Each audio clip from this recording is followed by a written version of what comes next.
اللہ تعالیٰ نے اپنی راہ میں خرچ کرنے کی بہت فضیلت بیان کی اور حکم دیا ہے.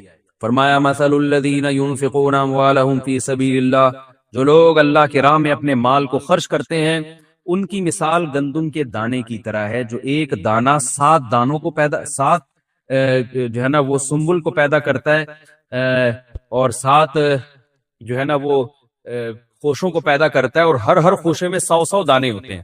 یہ اصل میں ایک مثال دی گئی ہے کہ قرآن و سنت میں آتا ہے کہ جب کوئی صدقہ جاریہ کرتا ہے یا کسی کو کھلاتا ہے تو جتنا خیر اس سے پھیلے گی اس کو بھی اجر ملتا ہے. تو اب لوگوں کے ذہن میں اشکال ہوتا ہے کہ بھئی یہ کیسے ممکن ہے کہ ہم نے مثال کے طور پر ایک مسجد بنا دی اور اب اس میں قیامت تک لوگ نماز پڑھتے رہیں گے تو سب کو ثواب ملتا رہے گا. ہم نے دینی مدرسوں میں پیسے دیے، اب اس میں جو طلبہ علم حاصل کر رہے ہیں پھر اس علم سے جو خیریں پھیل رہی ہیں تو قیامت تک ہم کو ثواب ملتا رہے گا.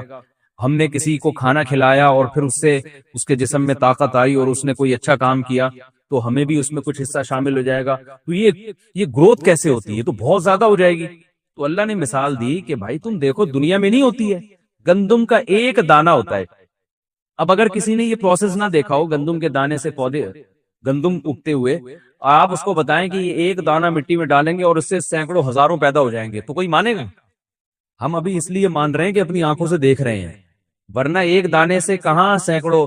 خربوزے کے ایک بیج آپ زمین میں رکھتے ہیں، اس سے بیل پیدا ہوتی ہے، اس بیل میں پھر اتنے سینکڑوں خربوزے، پھر ہر خربوزے میں سینکڑوں بیج، پھر ہر بیج میں خربوزہ پیدا کرنے کی صلاحیت اور رہا، پھر ہر خربوزے میں سینکڑوں بیج. تو وہ دیکھیں جو آدم علیہ السلام کے دور میں خربوزے کا ایک بیج ہوتا ہوگا اس سے آج کروڑوں اربوں بیج پیدا ہو گئے.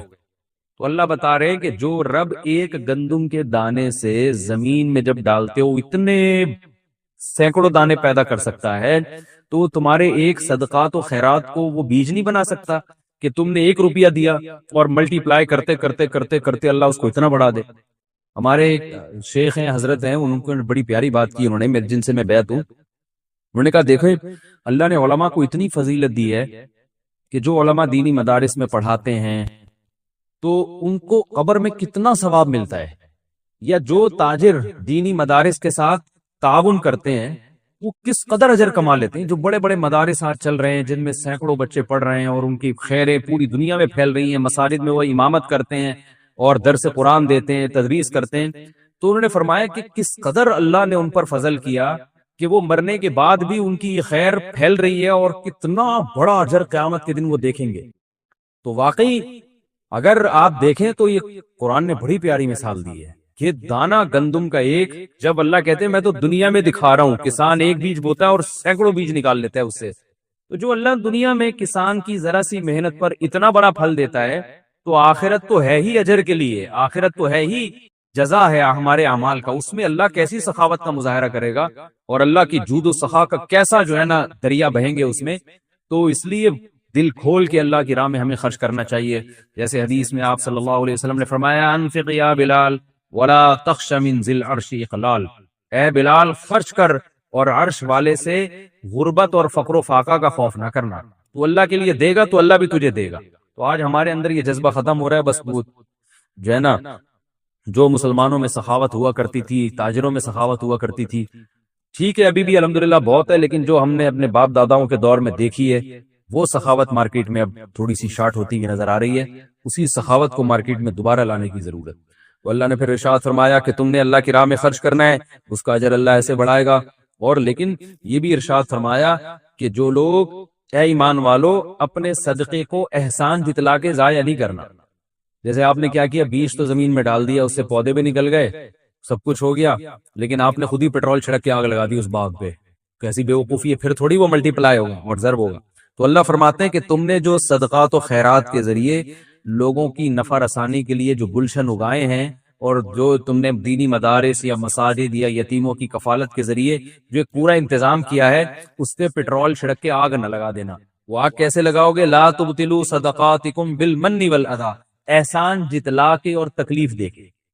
ایک طرف آپ کسی پہ صدقہ کرتے ہیں اور پھر بار بار جتلاتے ہیں. یہ جو گاڑی ہے نا، یہ جو اس کے آج اتنا خوش و خرم گھوم رہا ہے، تو اصل میں راشن میں نے ڈلوائے تھے اس کے گھر.